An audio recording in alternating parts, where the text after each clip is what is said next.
আসসালামু আলাইকুম, সবাইকে ওয়েলকাম। আজকে পায়েস রান্না করব খাঁটি গরুর দুধ দিয়ে।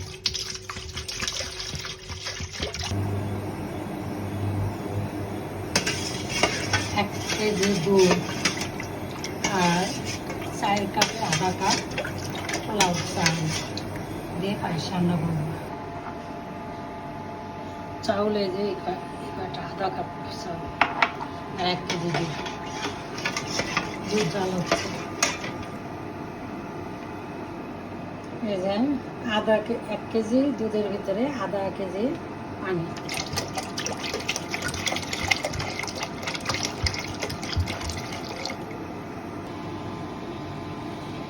তেজপাতা দিয়ে দিলাম, তারপরে যে দারচিনি,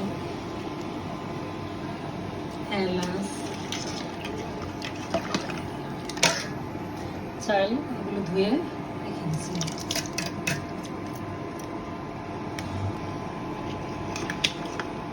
পায়েস হচ্ছে।